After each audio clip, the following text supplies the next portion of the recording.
ரஹ்மானிர் கண்ணியமிக்க சகோதர சகோதரிகளே, அல்லாஹ்வின் நல்லடியார்களே, அஸ்ஸலாமு அலைக்கும் வரஹ்மத்துல்லாஹி வபரகாத்துஹு. அல்ஹம்துலில்லாஹ். அல்லாஹும்ம ஸல்லி அலா முஹம்மதின் வ அலா அலி முஹம்மதின் வபாரிக் வஸல்லிம். இன்றைக்கி நம்ம பார்த்திங்கன்னா குர்ஆனுடைய சின்ன சூறாக்கள்னு சொல்லிட்டு ஒரு 9 சூறாக்களை சொல்ல போகிறோம்.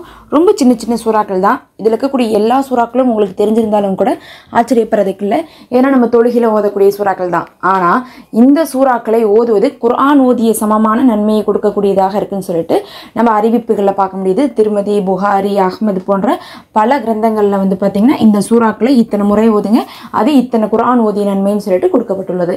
அப்போ சின்ன சின்ன சூறாக்களை வச்சு நம்ம குர்ஆன் ஓதின நன்மையை பெற்றுக்கொள்ள முடியும்னா, அந்த சின்ன சூறாவில் பார்த்திங்கன்னா ஃபாத்திஹா சூறா இருக்குது, இதா ஜஹா நஸ்ருல்லாஹி சூறா இருக்குது. அப்படிலாம் பார்க்கும்போது எவ்வளோ சிறுசாக இருக்குது பாருங்கள், உங்களுக்கே தெரியும் இந்த சூறாலாம்.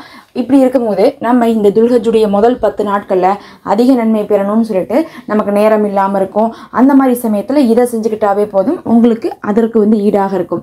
ஏன்னா பார்த்திங்கன்னா யாருக்குமே முழுசாக 24 மணி நேரம்லாம் இபாதத் செய்கிறக்கு நேரம் இருக்காது. ரமலான் காலத்துலையாவது நம்ம சமைக்க தேவையில்லை, சாப்பிட தேவையில்லைங்கிற மாதிரி பகல் நேரத்தில் என்ன பண்ணுவோம், அமல் செய்வோம். ஆனால் துல்ஹஜ் நாட்களில் அது கூட இருக்காது. நாம் என்னதான் அமல்களை செஞ்சு சிறப்பிக்கலாம்னு நினச்சாலும் கூட துல்ஹஜ் நாட்களில் பார்த்திங்கன்னா மற்றவங்க நம்ம வீட்டில் இருக்கவங்களாம் இதை ஒரு நோன்பு நாட்கள் மாதிரியே என்ன பண்ண மாட்டாங்க, கணக்கெடுத்துக்க மாட்டாங்க. நமக்கு எப்பயுமே பார்த்திங்கன்னா உரம்பரை இருக்கும், வீட்டில் வேலை இருக்கும், பெரியவங்களாம் நோன்பு வைக்க மாட்டாங்க. ரமலானுக்கு கொடுக்கக்கூடிய இம்பார்ட்டன்ஸை துல்ஹஜ்ஜுக்கு கொடுக்க மாட்டாங்க. அதனால நம்மளாலையும் அமல் செய்ய முடியாமல் இருக்கும். அதனால தான் நம்ம இந்த அமல்களை கொண்டு வந்திருக்கோம். எல்லாத்துக்கும் மேலே துல்ஹஜ்ஜுடைய முதல் 10 நாட்கள் சிறப்பானதுன்னா, அந்த முதல் 10 நாட்களில் உங்களால் எத்தனை குர்ஆன் ஓத முடியும்? எல்லாராலையும் முதல் 10 நாட்களுக்குள்ள ஒரு குர்ஆனாவது ஓத முடியுமா அப்படிங்கிறது தெரியல. ஏன்னா தொழுகை இருக்கும், தொழுகை இருக்காது. எல்லாமே பார்க்கும்போது அந்த முதல் 10 நாட்களுக்குள்ள செய்யக்கூடிய அமல்கள் தான் சிறப்புனா, அந்த சிறப்பான நாளை நம்ம வேறு எளிமையான வழியில் தான் நம்ம என்ன பண்ணணும், கையாளணும். அதனால் இந்த சூறாக்கள் ரொம்ப எளிமையான சூறாக்கள் மட்டும் இல்லை, குர்ஆன் ஓதிய நன்மையை கொடுக்கக்கூடிய சூறாக்கள். அல்லாஹ் இந்த நாளில் நம்ம செய்யக்கூடிய நல்ல அமல்களை விரும்புகிறாங்கும் போது நம்ம இந்த சூறாக்களை ஓதி அந்த நன்மையை பெற்றுக்கொள்ளணும். அதில் முதல் சூறா என்னன்னு பார்த்தீங்கன்னா சூரா ஃபாத்திஹா, அதாவது அல்ஹம் சூறா. எல்லாருக்குமே அல்ஹம் சூறா பற்றி தெரியுமில்ல. அல்லாஹ் துஆவை மறுக்காமல் ஏற்கக்கூடிய சூறாவாக அது இருக்குது. இன்னும் அடியானைட்டத்தில் நேரடியாக பேசக்கூடிய சூறாவாக அது இருக்குது. இன்னும் ஒவ்வொரு தொழுகையிலையும் ஒவ்வொரு ரக்காயத்திலையும் இருக்கக்கூடிய ஒரு சூறாவாக இருக்குது. இவ்வளோ சிறப்புள்ள இந்த அல்ஃபாத்திஹா சூறாவை, அதாவது அல்ஹம் சூறாவை அப்பாஸ் ரலியல்லாஹு அன்ஹு அவர்கள் அறிவிக்கிறாங்க. இதை நீங்கள் 3 முறை ஓதுவது ஒரு குர்ஆன் ஓதிய நன்மையை கொடுக்கும்னு சொல்லியிருக்காங்க. அப்போ அல்ஹம் சூறா எல்லாருக்கும் மனப்பாடமாக இருக்கும். அதை இந்த நாட்களில் 3 முறை ஓதுனீங்கன்னா உங்களுக்கு ஒரு குர்ஆன் ஓதிய நன்மை கிடைக்கும். இது தொழுகை இல்லாட்டாலும் சரி, மனப்பாடமாக இருக்கிறனால இந்த சூறாக்கள்லாம் ரொம்ப சின்ன சூறாக்கள் தான், நம்ம தாராளமாக ஓதிக்கலாம். அப்போ இதை 3 முறை ஓதுங்க, ஒரு குர்ஆன் ஓதிய நன்மை கிடைக்கும். அடுத்து இரண்டாவது பார்த்தீங்கன்னா ஆயத்துல் குர்ஷியை 4 முறை நீங்கள் ஓதுவதனால என்ன ஆகுதுன்னா ஒரு குர்ஆன் ஓதிய நன்மை கிடைக்கும்னு சொல்லிட்டு அகமதுடைய நூலில் அறிவிப்பு வந்திருக்கு. நம்ம ஆயத்துல் குர்ஷியை பற்றி பார்க்கும்போது அல்லாஹுடைய வல்லமையை சொல்லக்கூடியதாக இந்த ஆயத்துல் குர்ஷி இருக்குது. இன்னும் நபி ஸல்லல்லாஹு அலைஹி வஸல்லம் அவர்கள் சொன்னாங்க, ஆயத்துல் குர்ஷி ஓதுறவங்க கிட்ட ஷைத்தானே வரமாட்டான்ட்டு. இந்த நாளில் நீங்கள் ஆயத்துல் குர்ஷி ஓதுனா ஷைத்தானுடைய ஊசலாட்டங்கள் இல்லாமல் இருந்தாவே நம்ம நிறைய அமல்கள் செய்ய முடியும். அதனால் ஆயத்துல் குர்ஷி ஓதுறதுனால குர்ஆன் ஓதிய நன்மை மட்டும் கிடையாது, உங்களுக்கு பாதுகாப்பு கிடைக்குது, ஷைத்தானை விட்டு நீங்கள் தூரமாக்கப்படுறீங்க. அடுத்து 3வது, இதுவும் அகமது அப்படிங்கக்கூடிய நூலில் தான் போட்டிருக்கு, அல் கதிர் சூரா. லைலத்துல் கதிர் இரவை பற்றி வரும் இல்லை, இன்னா அன்ஸல்னாஹு ஃபீ லைலத்துல் கதிர்னு சொல்லிட்டு அந்த சூறாலெல்லாம் பார்த்திங்கன்னா ரொம்ப கம்மியான ஆயத்து தான், ஒரு 4-5 ஆயத்துக்கள் தான் இருக்கும். ரொம்ப சின்ன சூறா தான். இந்த சூறாவை 4 முறை ஓதுவதும் ஒரு குர்ஆன் ஓதிய நன்மை கொடுக்கப்படும்னு சொல்லப்படுது. அதுலேயும் அல் கதிர் சூறாவை பற்றி சொல்லும்போது அந்த ஒரு இரவை பற்றி மட்டுமே சொல்லப்பட்டு உள்ள சூறா தான். அது மற்ற எந்த ஒரு இதையும் பற்றி பேசாமல் குர்ஆனில் ஒரே ஒரு சூறாவில் ஒரே ஒரு விஷயத்தை மட்டும் அல்லாஹ் பேசியிருக்கானா, அது சூறா லைலத்துல் கதிரை பற்றி வந்திருக்கக்கூடிய இந்த அல் கதிர் சூறாவாமா. இதனுடைய இலக்கண அமைப்பு வேறு எந்த சூறாவுக்குமே பொருந்தாதுன்னு சொல்லிட்டு சொல்லப்படுது. அந்த சிறப்பு சூறாவை நீங்கள் 4 முறை ஓதிக்கோங்க, ஒரு குர்ஆன் ஓதிய நன்மை உங்களுக்கு கிடைக்கும். அப்போ இது 3வது சூறா. அடுத்து 4வது சூறா பார்த்திங்கன்னா இதா ஜுல்ஜிலத்துல் அர்லு ஜில்ஜாலஹா அப்படின்னு சொல்லக்கூடிய அந்த ஜல்ஜலா சூறா இருக்கு பாருங்க. அதை அபூ உபைதா ரலியல்லாஹு அன்ஹு அவர்கள் அறிவிக்கிறாங்க. இதை 2 முறை ஓதுவது ஒரு குர்ஆன் ஓதிய நன்மை கிடைக்கும்ட்டு. அப்போ இதை 2 முறை ஓதிக்குங்க. 5வது சூறா அல் ஆதியாத்னா இந்த வல்லாதியாத்தில் அபுஹாஃபல் மூரியாத்தி கதுகான்னு சொல்லிட்டு வரக்கூடிய குதிரையை வச்சு அல்லாஹ் மனிதர்களுக்கு ஓமை கூறக்கூடிய அந்த சூறா. இது பார்த்திங்கன்னா அல்லாஹ் என்ன சொல்கிறான்னா, ஒரு குதிரை எப்படி அந்த குதிரைக்கு மேலே உட்காந்துருக்கக்கூடிய அந்த ஓட்டுநர் இருக்கார்ல, அவர் தான் அந்த குதிரைக்கு எஜமான்.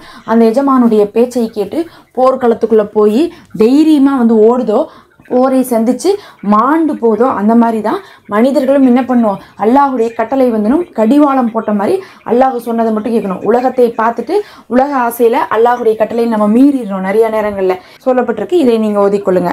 அடுத்த சூறா வந்து பார்த்தீங்கன்னா தக்காசூர் சூறா.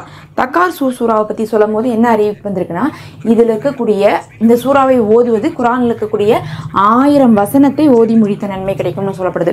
அப்போ குரானில் வந்து பார்த்தீங்கன்னா நமக்கு 6666 வசனங்கள் இருக்குது மொத்தமாக. இதை ஒரு தடவை இந்த சூறா ஓதுனாவே 1000 வசனம்னா இந்த சூறாவை 6 முறை ஓதுவது ஒரு குரான் ஓதிய நன்மை கிடைக்கும்னு அர்த்தம். நீங்கள் இதை 6 முறை ஓதினாலும் ஓதலாம், அப்படி இல்லை ஒரு தடவை ஓதினாலும் 1000 வசனம் ஓதுன நன்மை உங்களுக்கு கிடைக்கும். அப்போ சூறா தக்காசூர் தான் 6வது. அடுத்து 7வது என்னது, அன்னஸ்ரு சூறா, அதாவது இதா ஜாஹா நஸ்ருல்லாஹி சூறா. இது வந்து திருமதியில் வருது. 4 முறை ஓதுவது ஒரு குரான் ஓதிய சமம் இருக்காங்க. அதனால இதா ஜாஹா நஸ்ருல்லாஹி சூறா ஓதிக்குங்க.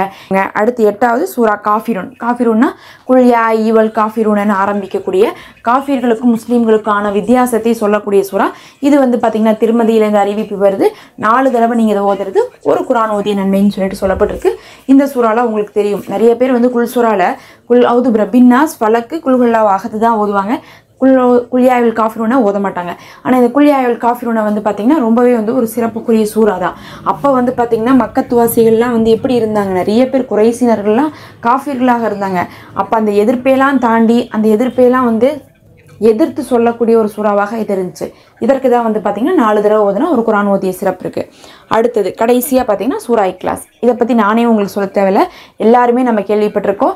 இது வந்து பார்த்திங்கன்னா திருமதி, அஹ்மது, புகாரி எல்லா அறிவிப்புலையுமே வந்திருக்கு. இதற்கு தான் வந்து பார்த்திங்கன்னா 4 தடவை ஓதுனா ஒரு குரான் ஓதிய சிறப்பு இருக்குது. அடுத்தது கடைசியாக பார்த்திங்கன்னா சூரா இக்லாஸ். இதை பற்றி நானே உங்களுக்கு சொல்ல தேவையில்லை, எல்லாருமே நம்ம கேள்விப்பட்டிருக்கோம். இது வந்து பார்த்திங்கன்னா திருமதி, அஹ்மது, புகாரி எல்லா அறிவிப்புலையுமே வந்திருக்கு. 3 தடவை இக்லாஸ் ஓதுவது ஒரு குரான் ஓதிய நன்மைன்னு சொல்லிட்டு நபி அவர்கள் சொல்லியிருக்காங்க. அதை ஓதாமல் நபி அவர்கள் படுக்க மாட்டாங்க நைட் நேரத்தில், அதை ஓதிட்டு தான் தூங்குவாங்கன்னு சொல்லிட்டு நமக்கு தெரியும். அப்போ வந்து இக்லாஸ் சூறாவை 3 முறை ஓதிக்கோங்க இந்த நாளில். இப்போ நான் சொன்னதெல்லாம் பாருங்கள், 9 சூறா இருக்கா, நான் ஸ்க்ரீன்ஷாட் போடுறேன். இந்த ஸ்க்ரீன்ஷாட்டை வேணால் நீங்கள் எடுத்து வச்சுக்கோங்க, ஏன்னா வந்து பார்த்து ஓதுறதுக்கு ஈஸியாக இருக்கும். நான் இதில் போட்டிருக்கிற நம்பர் அப்படிங்கிறது நான் வந்து 9 சூறாவுக்கு தான் லைனாக 9ன்னு போட்டிருக்கேன். நீங்கள் இதுக்கு மேலே இருக்கிற நம்பர் தடவை ஓதக்கூடாது. நான் உள்ளே சொல்லியிருப்பேன் பாருங்கள், ஒவ்வொரு சூறாவும் 2 தடவை 4 தடவைன்ட்டு அதை கணக்கு வச்சுக்கோங்க. உள்ள ஒரு தடவை பார்த்துட்டு நீங்கள் ஞாபகம் வச்சிட்டிங்கன்னா அது சின்ன சின்ன சூறா தானே நமக்கு பார்த்தாவே தெரிஞ்சிடும் அது எத்தனை தடவைன்ட்டு. ஜல்ஜாலா வந்து 2 தடவை, ஆதியாத் வந்து 2 தடவை, தக்காசூர் வந்து ஒரு தடவை ஓதுனாவே 1000 வசனம், அன்னசர் வந்து பார்த்தீங்கன்னா 4 தடவை, காஃபிரும் 4 தடவை, இக்லாஸ் 3 தடவை. இதை வந்து என்ன பண்ணுங்கள், இந்த மாதிரி தான் என்ன பண்ணும், டெய்லி நீங்கள் இந்த சூறாக்களை ஒரு தடவை முடிச்சிங்கனாவே உங்களுக்கு எத்தனை நன்மை கிடைக்கும்னு பார்த்தீங்கன்னா 9 குரான் ஓதிய நன்மை கிடைக்கும். ஒரு நேரத்தில் ஒரு தொழுகைக்கு பின்னாடி கூட நம்ம ஈஸியாக உட்காந்து இதை ஓதிடலாம். அந்த மாதிரி ஒரு நாளைக்கு உங்களால் எவ்வளோ முடியுமோ அத்தனை தடவை வந்து இதை ரிப்பீட்டடாக செய்யலாம். நீங்கள் வெறும் ஒரு தடவை நான் சொன்ன இதை செஞ்சாவே 9 குரான் ஓதிய நன்மைனா இந்த 10 நாளில் உங்களுக்கு பார்க்கும்போது 90 குரான் ஓதிய நன்மையை நீங்கள் வந்து பெற்றுக்கொள்ளலாம். அதுவும் இந்த துல்ஹஜ் மாதம் ஃபுல்லாக நீங்கள் ஓதுனீங்கன்னா வந்து பார்த்தீங்கன்னா அதை விட 3 மடங்கான நன்மையை நீங்கள் பெற்றுக்கொள்ளலாம். இன்னும் ஒவ்வொரு நேர தொழுகைக்கு பின்னாடிலாம் நீங்கள் ஓதி வந்தீங்கன்னா 600 குரானுக்கு மேலே கூட நீங்கள் ஓதிய நன்மையை வந்து பெற்றுக்கொள்ளலாம். அப்போ இந்த மாதிரி எளிமையான அமலை எடுத்து நம்ம இந்த நாட்களை செய்வது ரொம்ப ஈஸியாக இருக்குங்கிறதுக்காக தான் நம்ம நினைவுபடுத்துகிறோம். இது பயனுள்ளதாக இருந்தால் மற்றவங்களுக்கும் அனுப்புங்க. மறக்காமல் வந்து சேனலை சப்ஸ்கிரைப் பண்ணி நம்ம தொடர்ந்து வந்து துல்ஹஜுக்கு போகிறத பார்த்து வாங்க. நம்ம சேனலில் மெம்பர்ஷிப் இருக்குது, விரும்புகிறவங்க ஜாயின் பண்ணிக்கோங்க. அஸ்ஸலாமு அலைக்கும் வரஹ்மத்துல்லாஹ்.